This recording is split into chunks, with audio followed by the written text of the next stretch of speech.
नमस्कार साथियों, समाजशास्त्र के इस चैनल पर आपका एक बार फिर से स्वागत।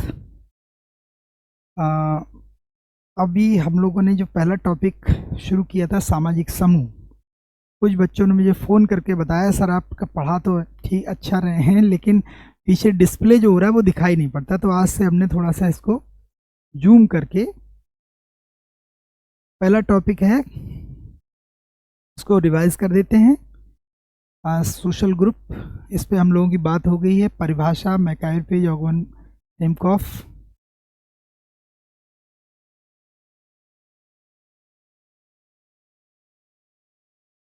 कॉन्सेप्ट, तीन तरह कॉन्सेप्ट। एक ऑगवन निमकॉफ का जो कहते हैं कि जब कभी दो व्यक्ति पहली बार मिलते हैं, अंतःक्रिया होती, समूह बन जाता है। फिर मैकाइलपेज वो कहते हैं समूह तब तक नहीं बनता जब तक बार बार अंतःक्रिया ना हो, उसमें सामाजिक संबंध ना बने। तीसरा कॉन्सेप्ट मर्टन का, जिसको कहते हैं जिसमें व्यक्तिपरक और वस्तुपरक दोनों सब होनी चाहिए, यानी आप स्वयं किसी समूह का सदस्य माने अपने आप को और लोग भी आपको देख के माने कि ये समूह के सदस्य हैं। फिर इसके बाद जो है हम लोगों ने गिटलर गिलिन ये सारी बातें हो गई। ये वर्गीकरण है, नोट्स में आपने देख लिया। उसकी विशेषताएं हम लोगों ने इस पे बात की। फिर हम लोगों ने समूह निर्धारण के आधार, कूले का प्राथमिक द्वितीयक समूह, समनर का अंतः समूह, बाह्य समूह, लघु समूह, छोटा समूह, ये सब वर्गीकरण ट्राइड इस पे बात हो गई थी। आप लोग इसको जूम करके स्टिल करके इसे नोट कर सकते हैं। मिलर का एक वर्गीकरण है समस्तरी और विषम स्तरी, यानी जो एक लेवल पे हैं ऐसे समूह जो एक ही लेवल पे हैं, एक ही एज ग्रुप के, और जो अलग अलग एज ग्रुप के हैं तो उनका हर ग्रुप में एक अलग स्तर है। जैसे 10 साल के बच्चे, 15 साल के, 20 साल के, ये आप ऐसे कह सकते हैं बच्चे, बूढ़े और छोटे लंबे इस तरह से बांट सकते हैं। सकारात्मक नकारात्मक, तो ये हम लोगों ने बात कर ली थी इस पर। मुझे लगता है आपको समझ में आ गया होगा। उसके बाद प्राथमिक समूह और द्वितीयक समूह, जिसमें प्राइमरी ग्रुप चार्ल्स कूले का कॉन्सेप्ट है, और उन्होंने बताया अपनी पुस्तक सोशल ऑर्गेनाइजेशन में कि प्राथमिक समूह वो समूह होते हैं जिनसे हमारे फेस टू फेस, आमने सामने के संबंध होते हैं। और उन्होंने इसका एग्जाम्पल बताया परिवार, क्रीड़ा समूह और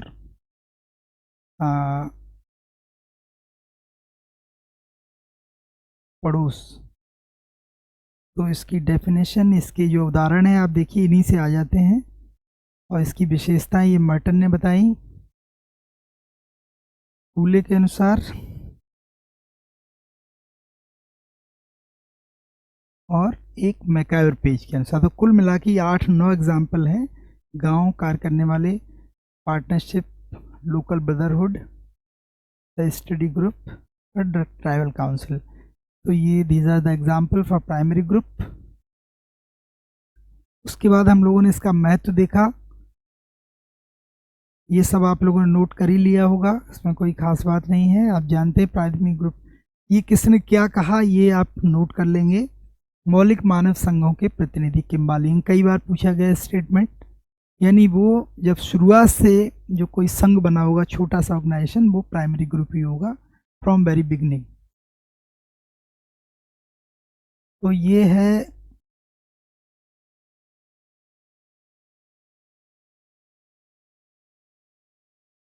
प्राथमिक समूह के डेस्क फंक्शन आपको बता दिए थे। सेकेंडरी ग्रुप, यानी इसके अलावा जो भी कुछ है वो सब सेकेंडरी है, और इस पे किंगस्ले डेविस बीर स्ट्रीट ने नेगेटिव अप्रोच ली, यानी जो कुछ भी प्राथमिक नहीं है वो द्वितीयक है।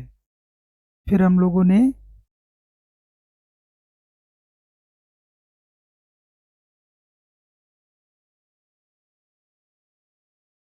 द्वितीयक समूह की विशेषताएं आप जानते ही हैं। इसके एग्जाम्पल नगरी पड़ोस, प्रजाति, भीड़, राजनीतिक दल, सेना, एसोसिएशन। सेना प्राइमरी ग्रुप नहीं, सेकेंडरी ग्रुप का एग्जाम्पल है, क्योंकि बहुत बड़ा ऑर्गेनाइजेशन होता है। टोनीज ने अपनी पुस्तक में जेमन शेफ्ट, जैसे शेफ्ट जो प्राइमरी, जेमन शेफ्ट मतलब एक तरीके से कम्युनिटी और सोसाइटी, जिसको प्राथमिक द्वितीयक समूह से कंपेयर किया गया है। ये सीधे सीधे पूछे जाते हैं। यांत्रिक एकता वाले समाज, स्वाभाविक एकता भी प्राइमरी और सेकेंडरी से इसका कंपैरिजन होता है। सोरोकिन, पारिवारिक संबंध, संविदात्मक संबंध, तो आप ये नोट कर लेंगे। रॉबर्ट रेडफील्ड ने लिटिल कम्युनिटी की अवधारणा दी है, इस पे हम लोग कम्युनिटी वाले चैप्टर में बात करेंगे। सेकेंडली उसके बाद अंतर, ही कंपैरिजन दे दिया, ये आपने देख ही लिया होगा।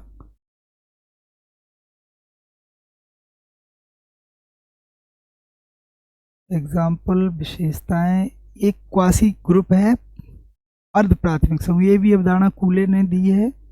ये प्राथमिक और द्वितीय की जिसमें दोनों विशेषताएं, उसके एग्जाम्पल इन्होंने दिए हैं। ये एग्जाम्पल से क्वेश्चन आता है। स्काउट ग्रुप, लघु विचार गोष्ठी, college, college union, social category, club, ग्रामीण मनोरंजन केंद्र आदि, ये इसके एग्जाम्पल हैं। दोनों में कंपैरिजन। फिर आता है एक अर्ध समूह, यानी वो अर्ध प्राथमिक समूह है, ये अर्ध समूह है। ये अवधारणा है बोटोमोर की। स्थिर और अस्थिर के बीच, वो प्राथमिक और द्वितीय के बीच था। इसके एग्जाम्पल उन्होंने आय समूह, यानी सेम आय के, एज के, लिंग समूह यानी स्त्री पुरुष, सोशल कैटेगरी सामाजिक परिस्थिति, एक जैसी सामाजिक परिस्थिति में रहने वाले लोग, भीड़। तो ये सब हम लोगों ने बात की थी। स्मॉल ग्रुप, इस ह्यूमंस का अध्ययन है, इस पे 5 समूह का इन्होंने अध्ययन किया। America bank wiring, western electric company का और हार्वर्ड यूनिवर्सिटी छात्रों का। प्रेशर ग्रुप, ये शब्द किसने दिया, ये सब आप, इसकी 4 विशेषताएं हैं। कुछ हितों पर आधारित होते हैं, व्यवस्थित संरचना होती है, इनका उद्देश्य सरकार की, ये तीसरा पॉइंट बहुत इंपॉर्टेंट है, कि सरकार की नीति निर्माण प्रक्रिया, policy formation process of government, उसको ये प्रभावित करते, ये इनका मेन है। और चुनाव में प्रत्यक्ष रूप से भाग नहीं लेते। यहीं से आपको मल्टी चॉइस क्वेश्चन पहचानना होगा। फिर हम लोगों ने बात की, इसका क्लासिफिकेशन है, ये आप लोगों ने देख लिया होगा, किसने किस कैटेगरी बांटा, इस पे बात हो गई थी। तो हम लोगों ने संदर्भ समूह पर बात की, कि व्यक्ति अवधारणा जो है, संदर्भ समूह शब्द सबसे पहले हर्बर्ट हाइमैन ने 1942 में दिया, और इस पर बात की। इसकी मतलब जो कॉन्सेप्ट है वो मर्टन के नाम से ज़्यादा जाना जाता है। तो मर्टन ने जो सैमुअल स्टाउफर की किताब थी, उससे प्रभावित होकर इन्होंने ये कॉन्सेप्ट दिया। और सैमुअल स्टाउफर ने द्वितीय विश्व युद्ध के बाद जब अमेरिकी सैनिकों को सम्मानित किया जा रहा था, तो उनके मन में, जिन्हें सम्मानित नहीं किया गया था, उनके मन में उनके प्रति जो सम्मान आदर का भाव आया, वहां से ये कॉन्सेप्ट निकल के आया। तो सैमुअल स्टाउफर याद रखना है आपको।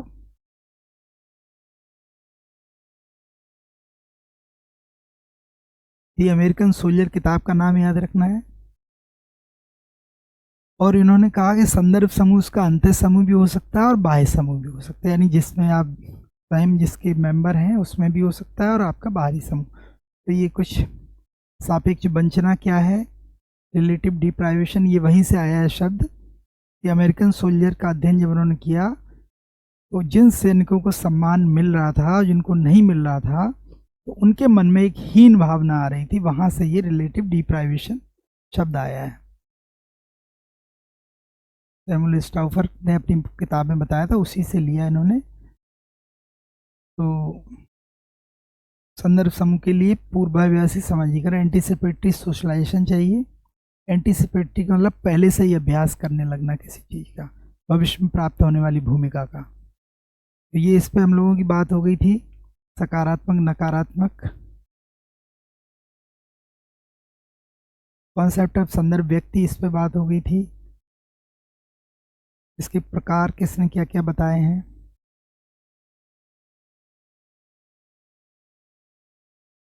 ये आपने नोट कर लिया होगा। अब आता है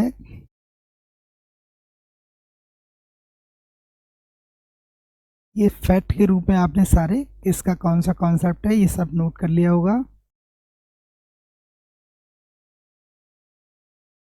अब इस चैप्टर में ये चीज जो है यहाँ से हम लोग शुरू करेंगे। समूह से मिलती जुलती अन्य अवधारणाएं जिन्हें समूह नहीं कहा जा सकता।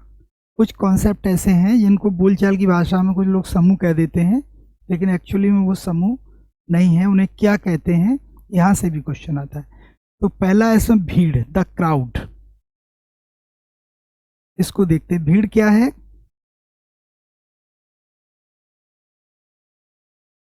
मेरे ख्याल से जिन लोगों ने कहा कि दिखाई नहीं पड़ता, अब साफ क्लियर दिख रहा होगा। भीड़ एक स्थान पर एक वस्तु या घटना के चारों ओर एकत्रित लोगों का असंगठित, अव्यवस्थित, अस्थिर समूह है। मैकआवर पेज के द्वारा डेफिनेशन दी गई है। एक दूसरे के साथ प्रत्यक्ष, अस्थायी और असंगठित रूप से जुड़े लोगों का शारीरिक रूप से घना एकत्रीकरण भीड़ है। यह शीघ्रता से बनता है और शीघ्रता से बिखर जाता है।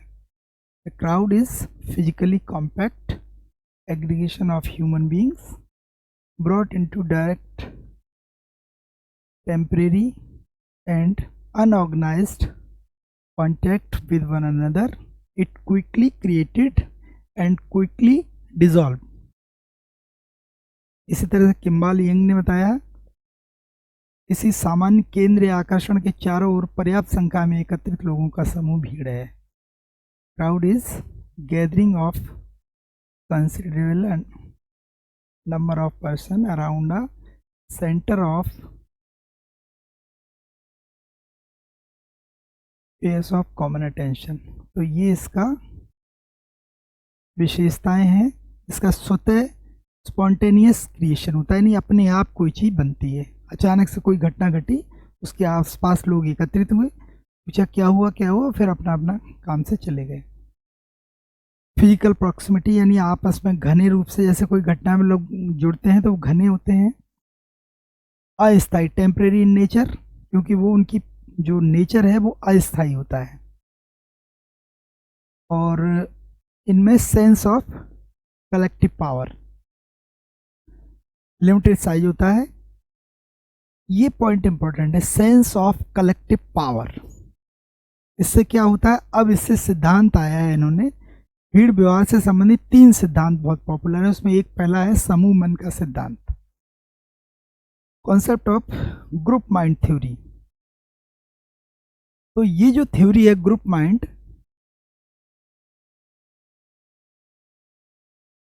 ये सिद्धांत दिया मैकडूगल और लीवा ने। समूह मन शब्द जो है वो लीवा ने दिया, और इसको सिद्धांत के रूप में प्रतिपादन जो है इन लोगों ने किया, दोनों ने मिलके इसको, ये लीवो ने इसको मानसिक एकता का नियम भी कहा। ये पेन क्या हुआ, why the pen is not,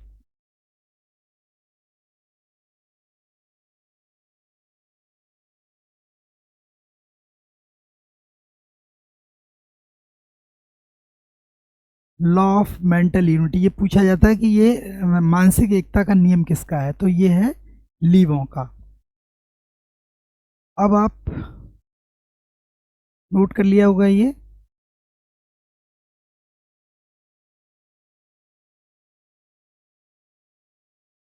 इससे 2 ही सवाल बनते हैं, एक तो ये शब्द किसने दिया, और ये इसे law of mental unity. Law of mental unity क्यों कहा इन्होंने, इसका मतलब क्या है कि जब भीड़, ये लीवा मैकडूगल ये कहना चाहते हैं कि जब भीड़ के चारों तरफ लोग एकत्रित होते हैं तो भीड़ में व्यक्ति का अपना दिमाग शून्य हो जाता है। जैसा भीड़ कहती है वैसा ही व्यक्ति सोचने लगता है। जैसे उदाहरण के लिए कि अगर कोई, मान ली किसी को कोई पीटने लगता है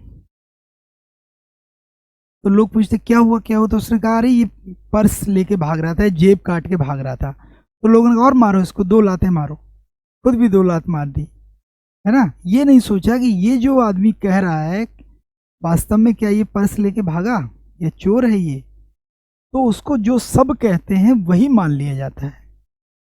तो इसी को लॉ ऑफ मेंटल यूनिटी, यानी भीड़ के व्यवहार जो होता है, भीड़ जैसा सोचती है व्यक्ति वैसा ही सोचने लगता है।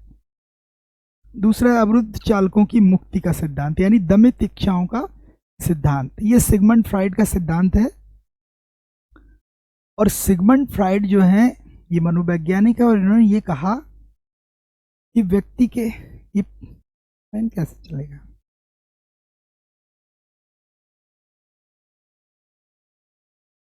तो सिगमंड फ्राइड का ये सिद्धांत जो है ये मनोवैज्ञानिक है। इन्होंने ये कहा कि व्यक्ति के दो तरह के मन होते हैं, एक चेतन मन और एक अचेतन मन। तो डेली दैनिक जीवन में व्यक्ति की बहुत सारी ऐसी इच्छाएं होती हैं जो उसके मन में जन्म लेती हैं, लेकिन समाज में जो समाज के नियम होते हैं या समाज के जो परंपराएं मूल्य होते हैं, उनसे व्यक्ति उनकी वजह से उन इच्छाओं का दमन कर देता है। उदाहरण के लिए, जैसे मान लीजिए किसी के मन, कोई रोड पे जा रहा है साधारण सा आदमी, और उसने देखा कि ये बड़ी चमचमाती हुई कार, बड़े पैसे, काश मेरे पास भी होती। तो व्यक्ति फिर मन में आता है, फिर समझाता है अरे हमारे पास कहाँ हो सकती है, हमारे पास तो ये चीज़ें हैं नहीं, ना इतने पैसे हैं ना ये कार। तो वो फिर आगे बढ़ जाता है। लेकिन वो जो इच्छा जन्म ली जिसके मन में, वो उसके अनकॉन्शियस माइंड में चली जाती है। इसी तरीके से जैसे मान लीजिए कोई व्यक्ति साधारण है और उसके मन में दो प्रेमी जा रहे हैं, मान लीजिए एक लड़का और एक लड़की, तो उसको लगता है कि काश ये हमारी गर्लफ्रेंड होती या हमारा बॉयफ्रेंड होता। फिर वो अपने आप को समझाता है नहीं हम इस लायक नहीं है, और फिर वो चला जाता है। अब देखिए भीड़ में क्या होता है कि भीड़ में जैसे ये चीजें देखता है व्यक्ति, तो जो लूटपाट की घटनाएं आप देखते हैं, या तोड़ दिया, छीन ले गए, उठा ले गए, जैसे कहीं कोई चीज पलट गई तो लोग सबसे पहले लूटपाट शुरू कर देते हैं। वहां पे क्या होता है, जो व्यक्ति के मूल्य होते हैं, यानी उस पर चेतन मन पर अचेतन मन हावी हो जाता है। तो वो इच्छाएं, जो दमित इच्छाएं, वो निकल के बाहर आ जाती हैं, और व्यक्ति सोचता है यहाँ तो सारे मूल्य और परंपराएं सब पीछे रह जाती, कोई नहीं देख रहा। भीड़ में वो अपना काम कर लेता है इस तरीके। तो जो भी आप घटनाएं देखते हैं भीड़ में, भीड़ उग्र हो गई, भीड़ ने ऐसा किया, तो ये कहते हैं भीड़ व्यवहार और कुछ नहीं है, बल्कि ये दमित इच्छाओं की अभिव्यक्ति है।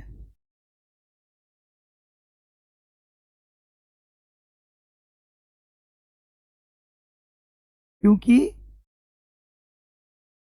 भीड़ में सामाजिक नियंत्रण प्रभावी नहीं रहता, और अचेतन मन में छुपी हुई दमित इच्छाएं बाहर निकल के आती है। तो फ्राइड के अनुसार भीड़ व्यवहार है, क्योंकि भीड़ में अचेतन मन,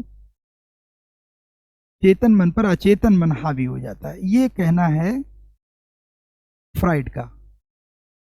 तो दमित इच्छाओं की अभिव्यक्ति बताते हैं भीड़ व्यवहार को।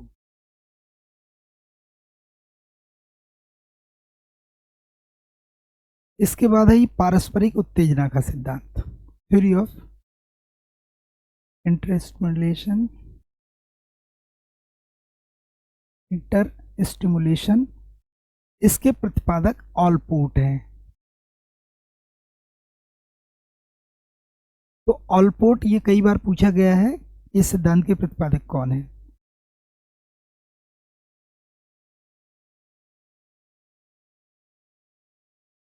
इनका कहना है सिद्धांत में कि भीड़ व्यवहार जो है पारस्परिक उत्तेजना, यानी भीड़ में जब कोई ऐसी घटना होती है तो व्यक्ति, जैसे मान लीजिए किसी ने किसी बच्चे का किसी ट्रक से किसी एक्सीडेंट हो गया किसी बच्चे का, तो भीड़ ने उस ट्रक में आग लगा दी। आपने देखी होंगी इस तरह की बहुत सारी घटनाएं। तो जितने लोग आते हैं वो सब उसमें आग में और ज़्यादा उसको, और सबका यही रहता है कि हाँ बिल्कुल ठीक किया। तो एकदम से उत्तेजना आती है, जो सांप्रदायिक दंगे होते हैं, कई चीज़ें आप देखिए, तो भीड़ में लोग ज़्यादा उग्र हो जाते हैं। अकेले में ऐसा नहीं होता है, लेकिन पारस्परिक उत्तेजना, एक ने आवाज़ दी, जैसा चिल्लाए लोग उसी तरह से लोग चिल्लाने लगते हैं, और ये पारस्परिक उत्तेजना का सिद्धांत। तो ये हो गए 3 सिद्धांत। तो भीड़ क्या है कि ये जो है तेजी से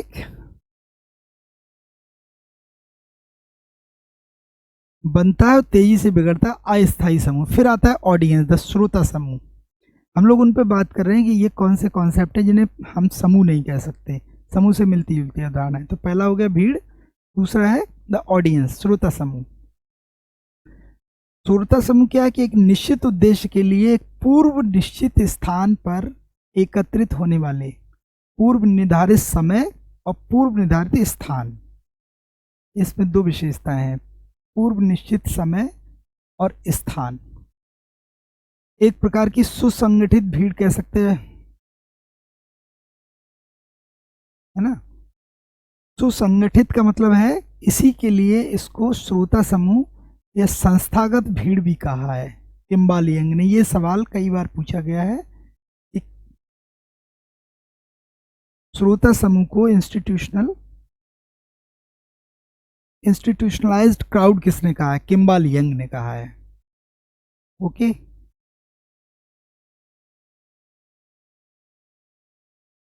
किंग्सली डेविस ने श्रोता समूह को सामाजिक संरचना संबंधी भीड़ माना है। मैकायर पेज ने दो भागों में बांट दिया इसको, शारीरिक समीपता वाले समूह, जैसे मूवी देखने वाले, भाषण सुनने वाले, ये क्लोज रहते हैं, शारीरिक समीपता होती है इनमें। और दूसरा बिखरे हुए श्रोता समूह, जैसे टीवी देखने वाले, रेडियो सुनकर अपनी बात सुनने वाले। फिर आता है पब्लिक, अगला कॉन्सेप्ट है पब्लिक।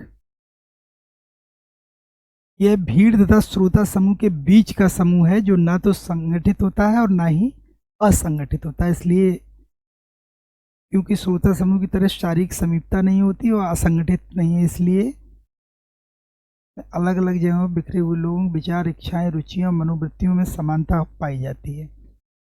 किसी मुद्दे पर एक समान रखने वाले लोग पब्लिक, यानी जो दूर दराज के लोग रहते हैं, टीवी रेडियो दूर दराज सुनते हैं और किसी एक उनकी एक पब्लिक ओपिनियन आती है, लोगों से अलग अलग पूछा जाता है, देश में चुनाव हो रहे हैं, आप किसको सपोर्ट करेंगे, तो एक लगभग मोटा मोटा लोगों का एक दृष्टिकोण निकल के आता है, उसको पब्लिक रिव्यू कहते हैं। जैसे मूवी आती है उसका रिव्यू आता है तो वो पब्लिक रिव्यू, आम जनता क्या कहती है।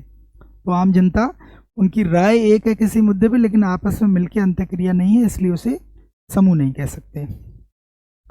फिर आता है एग्रीगेट, संग्रह, समुच्चय। अब ये आपके छोटे छोटे क्वेश्चन पूछे जाते हैं, लेकिन आपको ये पहचानना होगा किसे एग्रीगेट कहते हैं। संग्रह व्यक्तियों का एक ऐसा एकत्रीकरण है जो एक ही स्थान पर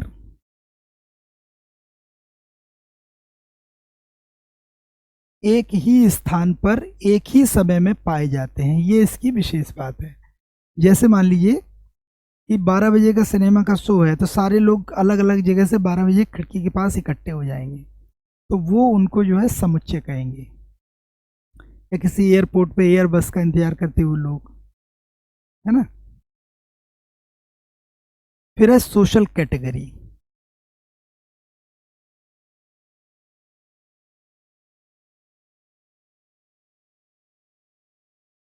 सोशल कैटेगरी का मतलब है, ये अवधारणा आर के मर्टन ने दी।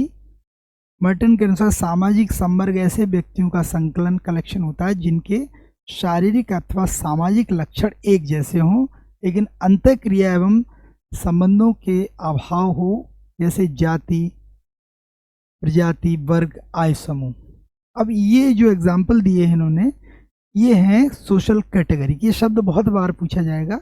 अवधारणा किसकी है? आर के मर्टन की। इसे इन्होंने कहा जिनकी शारीरिक एवं सामाजिक लक्षण एक जैसे हों, जैसे जाति।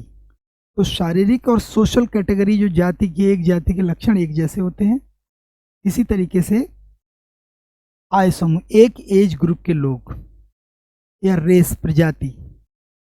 वर्ग, ये वर्ग मतलब लखपति, करोड़पति, ये वर्ग में आते हैं, एक जैसे। उसके बाद है सोशल कैटेगरी, सामाजिक समष्टि। ये क्या है? उन व्यक्तियों का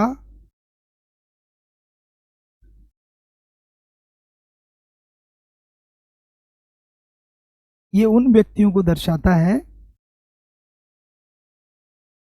जो एक जैसे मूल्यों, भावनाओं, विश्वासों को मानते हैं, परंतु समष्टि के सदस्य आपस में अंतःक्रिया द्वारा संबद्ध नहीं होते। जैसे संपूर्ण विश्व में फैले हुए बौद्ध, ईसाई, मुस्लिम, हिंदू पूरे विश्व में फैले हुए, तो आपस में अंतःक्रिया नहीं होती है ना, इसलिए ये इनको कलेक्टिविटी कहते हैं। सबके मूल्य एक जैसे होंगे, भावनाएं, विश्वास एक जैसे होंगे, लेकिन वो आपस में अंतःक्रिया नहीं है, इसलिए ये। नेक्स्ट है संगठन, ऑर्गेनाइजेशन। संगठन समूह का वह प्रकार है जिसके उद्देश्य पूर्व निर्धारित या निश्चित और स्पष्ट होते हैं, जबकि समूह के उद्देश्य निश्चित नहीं बल्कि बहुआयामी होते हैं, जैसे कॉरपोरेशन, अधिकारी तंत्र, है ना। यानी नियम लिखित हों, वेल ऑर्गेनाइज्ड हो, उसको हम संगठन कहते हैं। तो ये जो अवधारणाएं आपने देखी, ये भीड़ से मतलब मिलती जुलती हैं समूह से, लेकिन इन्हें समूह नहीं कहा जा सकता। तो ये आपका चैप्टर कंप्लीट हुआ। अब इसमें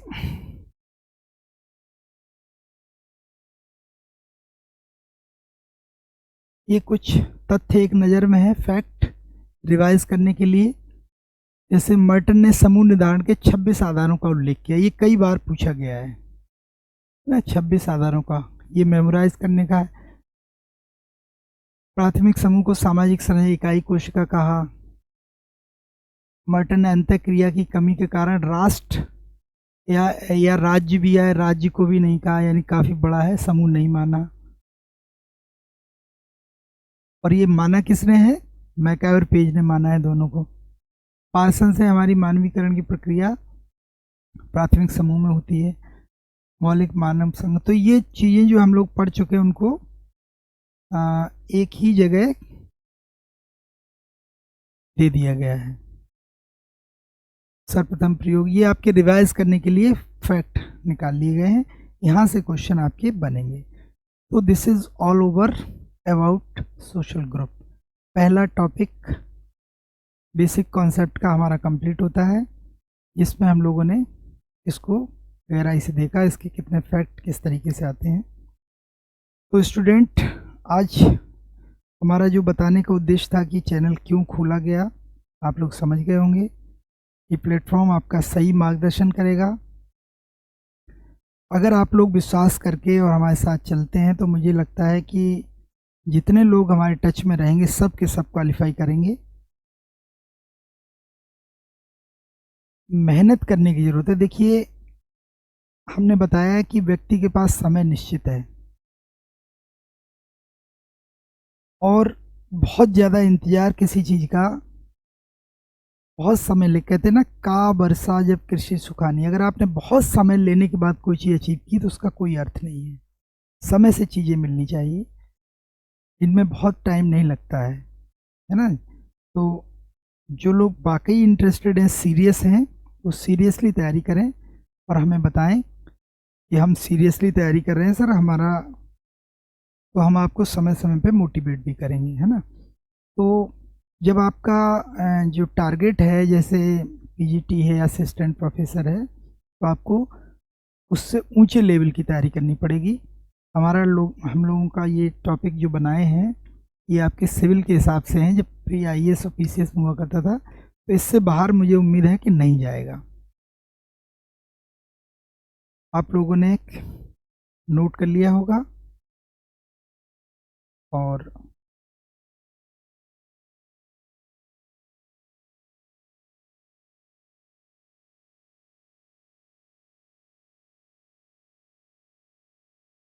मैं चाह रहा हूँ कि एक क्वेश्चन आपको रिवाइज करा दिया जाए। एक दो क्वेश्चन टेकअप करते हैं, देखते हैं आप लोगों का। ये क्वेश्चन कई बार पूछा गया है और सोशियोलॉजिकल बुलेटिन जो है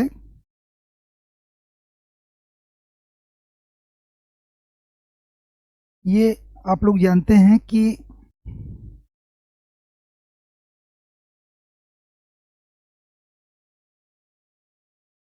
उन्नीस में शुरू हुआ। इसके पहले संपादक डॉक्टर जीएस घुरिये थे। तो वास्तव में इसका जो आंसर कई बार आता है वो एग्ज़ाम में ये आता है, सॉल्व में आपके शोध पत्र, लेकिन इसका आंसर एग्जैक्टली है पत्रिका। ये मैगजीन है। शुरुआत में ये वार्षिक छपती थी, 2 वार्षिक हुई, इस समय ये त्रैमासिक मैगजीन है, 3 महीने पे छपती है। पहले अध्यक्ष इसके संपादक डॉक्टर GS घुरिये, इस समय बीवी मोहंती हैं साउथ के, और अभी भी ये छपती है लगातार हर तीसरे महीने पे। तो ये मैगजीन है, और इसको बिल्कुल कंफ्यूज मत होइए अगर कहीं शोध पत्र। हाँ, मैगजीन है किस चीज़ की, इसमें सोशियोलॉजिकल डेवलपमेंट जो शोध पत्र हैं वो भी प्रकाशित होते हैं, और भी चीज़ें प्रकाशित होती हैं। तो मैगजीन है जिसमें रिसर्च पेपर पब्लिश होते हैं लोगों के, है ना। आंसर आपका पत्रिका है, ये ध्यान रखना, ये क्वेश्चन कई बार पूछा गया है। तो आज के लिए इतना ही, फिर बात होगी, और जो भी आपके कमेंट हो आप हमें बताइए, थोड़ा इंटरेस्ट लेके पढ़िए, बहुत अच्छा सब्जेक्ट है, बहुत जल्दी सिलेक्शन दिलाएगा आपका। आने वाला जो नोटिफिकेशन है उसको टारगेट करके पढ़िए।